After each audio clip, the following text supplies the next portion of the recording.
SHO Asim साहब की तरफ से स्टूडेंट्स को धमकी दी गई कि उन पर FIR कटवा दी जाएगी। इसके साथ साथ उन्होंने खलीज न्यूज़ के कैमरामैन को धक्का भी मारा। सुबह से हम इधर बैठे हुए हैं, देख लें, गवाह हैं, पुलिस गवाह है, सब गवाह हैं, हमने कुछ भी नहीं किया।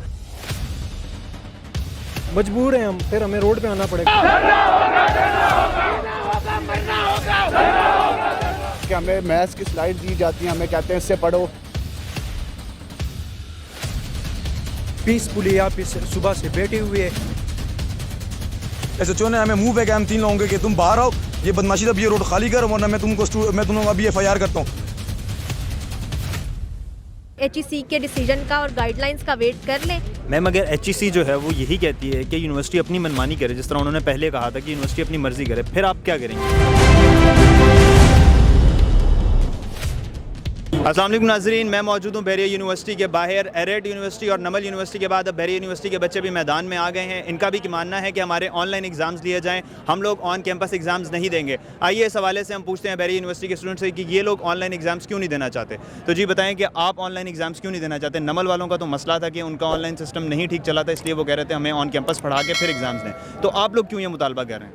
बिस्मिल्लाहिर्रहमानिर्रहीम। देखिए, सबसे पहले तो बात यह है कि नमल वालों की जहाँ तक बात है ना, असल में वो वाक़या जब से हुआ है तो काफ़ी रूमर्स फैल रहे हैं कि बच्चे पढ़ना नहीं चाह रहे, वो ज़िद कर रहे हैं। देखिए, बात यह है कि इन्होंने पिछले 2 सेमेस्टर ऑनलाइन पढ़ाया है। लैब्स जो इलेक्ट्रिकल, आपको पता है इलेक्ट्रिकल इंजीनियरिंग का प्रैक्टिकल काम होता है, वो सारा ऑनलाइन कराया है।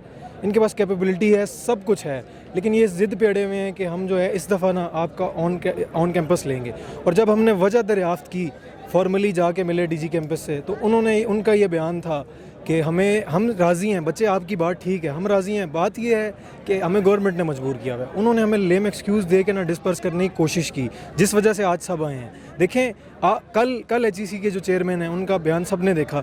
उन्होंने कहा कि इट इज़ नॉट और अथॉरिटी कि हम जाके उन्हें, प्रेमिसेस उनकी अपनी है यूनिवर्सिटी की, इट्स अप टू यूनिवर्सिटीज़ के वो क्या करें।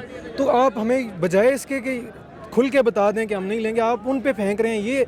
तो अगर आपके मुतालबे अभी भी नहीं सुने जाते तो फिर आप लोग क्या करेंगे? मजबूर हैं हम, फिर हमें रोड पे आना पड़ेगा। लेकिन फिर वही बात है कि हमें ये भी कहा जा रहा है कि लाठीचार्ज। देखें, लाठीचार्ज तब होना जब हम जानबूझ के कोई ऐसी बात करें। देखें, अब हम क्या करें। अब नमल यूनिवर्सिटी के बच्चों पे तो लाठीचार्ज हो चुका है, तो आप लोगों को लगता है कि ये लोग आप पे भी करा देंगे? ये कुछ भी हो सकता है सर, यहाँ पे कोई, आपको पता है, कुछ भी हो सकता है। जिस तरह की बातें आप देखें, DC इस्लामाबाद एक बहुत बड़ा होता है, मैं रिस्पेक्ट करता हूँ उनको। जब यही रूमर्स जा रहे हैं कि रोड बंद थी, तो इट मीन्स के बीच में माफिया बैठा हुआ है। लेकिन DC इस्लामाबाद का काम है कि वो रूमर्स में तो ना है ना, वो खुद आके देखें भी कि यहाँ पे क्या हो रहा है। यही ना, वो अभी तक नहीं आए क्योंकि हम रोड पे नहीं आए।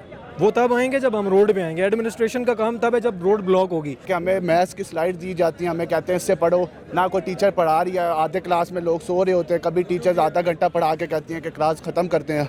इसमें बताएं हम किस तरह। तो ये आपको उस टाइम पे आवाज़ उठानी चाहिए थी अपनी एडमिनिस्ट्रेशन के खिलाफ। अभी क्यों हम उठा रहे शुरू हैं? से उठा रहे हैं, हमने मिर्ज में भी उठाई है कि ऑनलाइन अगर क्लासेस हुई हैं तो ऑनलाइन ही एग्ज़ाम्स होंगे। सारे लोग जो है सुबह से इधर आए हुए, कोई या सारे ये स्टूडेंट्स खड़े हुए, आपने भी खुद भी देख लिया है कि इन्होंने कोई वायलेंस नहीं की, पीसफुली यहाँ पे सुबह से बैठे हुए।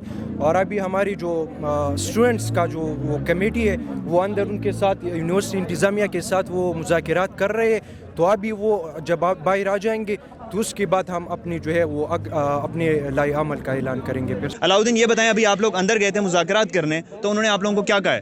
हम एक पीसफुल तरीके से गए थे, पीसफुल स्टूडेंट्स के लिए गए थे। हम वहाँ दफ्तर में बैठे, तो ऐसी साहिबा थी, वो फीमेल ऐसी साहिबा थी, उनको हमने गाइड किया, हमने उनको अपने इशू बताया। वो ऊपर DG कैंपस के पास गए, DG कैंपस से जब वो वापस आए, उनका रवैया बदल गया, साथ में SHO का बदल गया। मुझे बड़ा दुख हो रहा है कि मैं इस मुल्क का स्टूडेंट हूँ, क्योंकि जिस तरह के उन्होंने SHO ने हमें मुँह पे कहा हम 3 लोगों के कि तुम बाहर आओ, ये बदमाशी अब ये रोड खाली करो, वरना मैं तुमको अभी FIR करता हूँ। हमने कहा आप FIR कर दें, स्टूडेंट्स का हक मांगना का जुर्म है तो हम मुजरिम है, उसके हम पीछे नहीं हटने वाले। लेकिन शर्म की बात, ये दुख हो रहा है मुझे इस मुल्क का स्टूडेंट होते हुए और बहरिया का स्टूडेंट होते हुए कि मुझे एसी के सामने और ऑफिस में DD सिक्योरिटी के ऑफिस में मुझे वो कह रहे हैं कि आपके मुंह पे, मुझे कह रहे हैं कि आप पे पर्चा होगा। और हालांकि हम सुबह से यहाँ बैठे हैं, बगैर कुछ खाए, बगैर कुछ बैठे, हम भूखे यहाँ बैठे हुए, पीसफुल तरीके से बैठे हुए हैं। लेकिन मुझे बड़ा दुख हो रहा है इस बात का। नहीं तो आपकी जो यूनिवर्सिटी की एडमिनिस्ट्रेशन थी, उनका इस मामले में क्या कहना था? वो खामोश रहे, AC भी जो थी वो भी खामोश रही। आखिर में उन्होंने कुछ आई कांटेक्ट किया तो SHO उठे, उन्होंने कहा कि आप निकलो, अभी आप 3 लोगों के ऊपर FIR होंगे। हमने कहा आप कर दें, तो फिर हम उठ के आगे बाहर। FIR किस चीज़ पे होगी? आप लोग तो बहुत पीसफुल तरीके से प्रोटेस्ट कर वो रहे कह रहे हैं कि भाई ये रोड खाली करोगे, नहीं करोगे बस मैं तुम्हें उठाऊंगा यहाँ से, बस उस उठाने में तुम 3 लोगों को मैं FIR कराऊंगा। तो ये डंडे शंडे भी लेके आए हुए हैं आप लोग? हम कोई डंडे नहीं लाए हैं, हम सिर्फ प्ले कार्ड्स लाए। और प्ले कार्ड्स के अलावा अगर ये प्रूफ दिखा देते हैं कि एक स्टूडेंट भी एक डंडा लेके आए तो हम यहाँ से उठ कर भी चले जाते हैं। अच्छा, मैं आपको ये बताना चाहूँगा कि जिस तरह हमारे मिड्स हुए थे, ऑनलाइन हुए थे, उन्होंने इसमें चीटिंग को ख़त्म करने का, चीटिंग का ताकि इसमें ना हो कोई केस, ये तरीका रखा था कि उन्होंने पेपर हमारे बहुत ज़्यादा कॉन्सेप्चुअल बनाए थे, काफ़ी ज़्यादा डिफ़िकल्ट थे। जी अस्सलाम वालेकुम मैम, आप ये बताइएगा कि जो बच्चे अभी एहतजाज कर रहे हैं इस पे अब आप लोगों का क्या लाहे अमल है? जैसा कि ये बच्चों ने काफ़ी टाइम से एहतजाज कर रहे हैं और हम इनकी इस मुश्किल को समझते भी हैं कि ऑनलाइन इनके क्लासेस हुई थी तो ऑनलाइन एग्ज़ाम्स होने चाहिए। इस चीज़ को हम लेके HEC के पास गए थे और जितनी भी यूनिवर्सिटीज़ थी उनका हमने जिक्र किया था कि उन लोगों ने पहले कहा कि ऑनलाइन एग्ज़ाम्स होंगे एंड देन उन्होंने कहा कि हम लोग आपके ऑन कैंपस एग्ज़ाम्स लेंगे। लेकिन अब ये है कि आप लोग इधर यूनिवर्सिटी के सामने जमा हुए हैं, जबकि HEC ने पहले से टाइम दिया हुआ है कि हम लोग वेडनेसडे तक इस चीज़ की गाइडलाइंस दे देंगे कि जो जो आप लोगों के ऑनलाइन क्लासेस हुए हैं उसके बारे में आपको कोई यूनिवर्सिटीज़ जो हैं वो अपने उस के अकॉर्डिंगली जो है एग्ज़ाम्स लें। इस वजह से मैं आप लोगों से यही जो है इस टाइम पे गुजारिश करूँगी कि आप लोग जो है वेडनेसडे तक HEC के डिसीजन का और गाइडलाइंस का वेट कर लें। और मैं इस चीज़ की गारंटी देती हूँ, बल्कि हम लोगों ने बहरिया यूनिवर्सिटी का ख़ास तौर पे बहरिया यूनिवर्सिटी वालों को भी आप लोगों को जो है वो रिप्रेजेंटेशन दी है कि आप लोग भी जो है इस कमेटी का हिस्सा बने और अपनी यूनिवर्सिटी को रिप्रेजेंट करें, सो दैट कि आप लोगों को भी पता चल सके कि क्या HEC जो है वो क्या उधर मामला चल रहे हैं, क्या क्या उधर बातचीत हो रही है।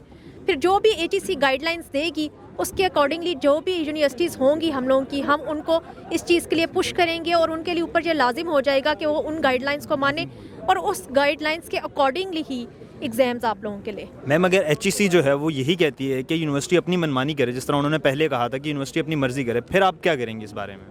इसके लिए भी हम लोग जो है वो आगे से कोई ना कोई, हम लोगों ने पहले ही HEC को कह दिया है और अगर उन्होंने तो पहले ही कहा था कि अपनी मनमानी कर सकते हैं, यूनिवर्सिटीज़ के पास ये प्रोग्रेटिव है कि वो अपनी ही मर्ज़ी से डिसीजन लें।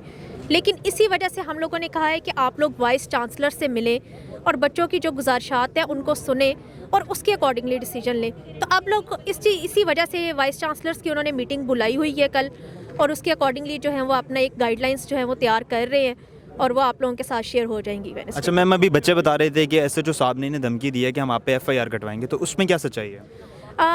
कुछ सम टाइम हो जाता है इस तरह की चीज़ें। देखें कि आप लोग SHO साहब भी इधर ही मौजूद है और इतनी देर से वो इन बच्चों को साथ लेके भी जा रहे हैं यूनिवर्सिटी के अंदर। उन्होंने इतनी ज़्यादा इन लोगों की मुलाकात भी करवाई है, इनकी हेल्प भी कर रहे हैं, बल्कि वो ज़्यादा आप लोगों के साथ सिंपथीज़ भी रखते हैं इस चीज़ के लिए। वो बड़ी एज के भी हैं, तो बेहतर यही होता है कि आप लोग भी उनके रिस्पेक्ट करें। अगर ऐसा कुछ कह भी दिया तो आप लोग भी इसके साथ, और मैं चलें उनकी तरफ से मैं आप लोगों के साथ जो है वो उस चीज़ की मजम्मत भी करती हूँ कि आप लोगों के साथ कुछ भी ऐसा नहीं होगा। आप लोग पीसफुल रहेंगे, आप लोगों के खिलाफ कोई भी कार्रवाई नहीं होगी। SHO साहब ने अगर जिस चीज़ के बारे में कहा है तो उस चीज़ की मैं उनसे जो है उनकी तरफ से मजम्मत करूँगी। जी, तो आप बताएं कि आप मैम के जो मैम ने अभी बताया है, गारंटी दी है, आप लोग इससे सेटिस्फाइड हैं? ये असल में हम अभी डिसाइड करते हैं आपस में, तो उसके बाद हम बताएंगे। क्योंकि दूसरी बात ये है कि अगर मैम मजम्मत करती है SHO वाली बात पे, तो हम जो 3 बंदे थे हम माफ़ करने के तैयार है, लेकिन हमें उन्हें एक श्योरिटी देनी पड़ेगी कि दोबारा पाकिस्तान में किसी स्टूडेंट के साथ इस तरह रवैया ना रखा जाए। क्योंकि हक़ की बात होती है, धमकियाँ बर्दाश्त नहीं करेगी स्टूडेंट पीसफुल है, स्टूडेंट अपने हक़ के लिए आई है, किसी की धमकियाँ बर्दाश्त करने वाली नहीं है। जी मैम, आपने इनका मुतालबा भी सुना, इनका मुतालबा भी बिल्कुल ठीक है। जिस तरह नमल के बच्चों पर लाठीचार्ज हुआ उसी तरह यहाँ पर भी धमकी दी गई है और बिलाशुबा अगर यहाँ पर थोड़े से भी हालात ख़राब होते हैं तो लाठीचार्ज यहाँ पर भी स्टार्ट होगा। तो उसके बारे में आप थोड़ा सा बता दें कि क्या स्टूडेंट्स के साथ ये सब होना चाहिए? नहीं, बिल्कुल, आप लोग जब तक पीसफुल हैं तो कुछ भी ऐसा ना तो होगा और हम लोग बिल्कुल इन स्टूडेंट्स को सपोर्ट करते हैं। हम भी स्टूडेंट लाइफ से गुजर कर आए हैं, तो मेरी जितनी भी सिंपथीज़ है और जितना भी मेरी सपोर्ट है वो इन स्टूडेंट्स के साथ है। तो मैं तो यही कहूँगी कि आप लोग जो है वो पुरअमन रहें, आप लोगों के खिलाफ कोई भी FIR या कोई भी कार्रवाई नहीं की जाए। जी नाजरीन, बहरिया यूनिवर्सिटी ने भी एरिड और नमल की तरह अपना एहतजाज स्टार्ट कर दिया है। इनका भी कहना है कि हमारे ऑनलाइन एग्ज़ाम्स लिए जाएँ। इंतज़ामिया का रवैया बिल्कुल वैसा ही है जैसा इन्होंने नमल के स्टूडेंट्स के साथ किया। SHO साहब की तरफ, SHO आसिम साहब की तरफ से स्टूडेंट्स को धमकी दी गई कि उन पर FIR कटवा दी जाएगी। इसके साथ साथ उन्होंने खलीज न्यूज़ के कैमरामैन को धक्का भी मारा, जिसके बाद खलीज न्यूज़ का कैमरामैन गिर गया। उसामा इकबाल को दीजिए इजाज़त, अल्लाह हाफ़िज़।